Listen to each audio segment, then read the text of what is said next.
നിങ്ങൾ ഇന്ന് സോഷ്യൽ മീഡിയയിൽ കാണുന്ന ഓരോ വീഡിയോയും ഗൂഗിളിൽ സെർച്ച് ചെയ്യുന്ന ഓരോ ഉത്തരവും നിങ്ങളുടെ ഫോൺ പ്രവർത്തിക്കുന്ന രീതിയും ഇതിനെല്ലാം പിന്നിൽ ഒരു നിഗൂഢ ശക്തിയുണ്ട്, അൽഗോരിതം.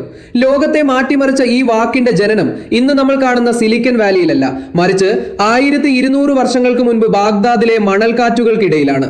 ഗണിതശാസ്ത്രത്തിന്റെ വിധി മാറ്റി എഴുതിയ ആ പ്രതിഭയുടെ പേര് മുഹമ്മദ് ഇബ്നു മൂസ അൽ ഖവാരിസ്മി. 9-ാം നൂറ്റാണ്ട് അബ്ബാസിദ് ഖിലാഫത്തിന്റെ സുവർണകാലം. ഖലീഫൽ മാമൂന്റെ ഭരണത്തിന് കീഴിൽ ബാഗ്ദാദ് ലോകത്തിന്റെ വിജ്ഞാന തലസ്ഥാനമായി മാറുകയായിരുന്നു. ഈ രാഷ്ട്രീയ സാഹചര്യത്തിലാണ് ബൈത്തുൽ ഹിക്മ അഥവാ ഹൗസ് ഓഫ് വിസ്ഡം എന്ന വിശ്വവിഖ്യാത പഠന കേന്ദ്രം സ്ഥാപിതമാകുന്നത്. ഗ്രീക്ക്, ഇന്ത്യൻ, പേർഷ്യൻ അറിവുകൾ അവിടെ സംഗമിച്ചു. പേർഷ്യയിലെ ഖവാരിസ്മിൽ ഇന്നത്തെ ഉസ്ബെക്കിസ്ഥാൻ ജനിച്ച മുഹമ്മദ് ഇബ്നു മൂസ തന്റെ അസാമാന്യ ബുദ്ധിശക്തി കൊണ്ട് ബാഗ്ദാദിലെ ഈ വിജ്ഞാന സദസ്സിലെ പ്രധാനിയായി മാറി. അദ്ദേഹം വെറുമൊരു ഗണിതജ്ഞനായിരുന്നില്ല, സങ്കീർണ പ്രശ്നങ്ങളെ ഘട്ടം ഘട്ടമായി പരിഹരിക്കാനുള്ള ഒരു പുതിയ വഴി അദ്ദേഹം കണ്ടെത്തി. അദ്ദേഹത്തിന്റെ പേരായ അൽ ഖവാരിസ്മിയുടെ ലാറ്റിൻ രൂപത്തിൽ നിന്നാണ് അൽഗോരിതം എന്ന വാക്കുണ്ടായത്. അതുപോലെ അദ്ദേഹത്തിന്റെ വിഖ്യാത ഗ്രന്ഥമായ അൽ കിതാബ് അൽ മുഖ്താസർ ഫി ഹിസാബ് അൽ ജബർ വൽ മുഖാബല എന്നതിലെ അൽ ജബർ ആണ് ഇന്നത്തെ ആൽജിബ്ര.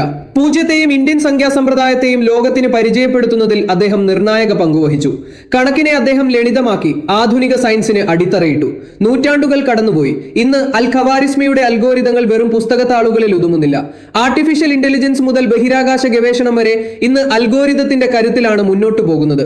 മനുഷ്യൻ ചിന്തിക്കുന്നതിനേക്കാൾ വേഗത്തിൽ മെഷീനുകൾ തീരുമാനമെടുക്കുന്നത് അദ്ദേഹം കാണിച്ചു തന്ന ആ സ്റ്റെപ്പ് ബൈ സ്റ്റെപ്പ് രീതിയിലൂടെയാണ്. ലോകം മാറുമ്പോഴും സാങ്കേതിക വിദ്യ വളരുമ്പോഴും ആ പഴയ ബാഗ്ദാദിലെ ശാസ്ത്രജ്ഞൻ ഇന്നും ജീവിക്കുന്നു, നമ്മുടെ സ്ക്രീനുകളിൽ, നമ്മുടെ വിരൽ തുമ്പുകളിൽ. അൽ ഖവാരിസ്മി ചരിത്രത്തിന്റെ വിസ്മൃതിയിൽ മറയാത്ത ആധുനിക ലോകത്തിന്റെ ശില്പി.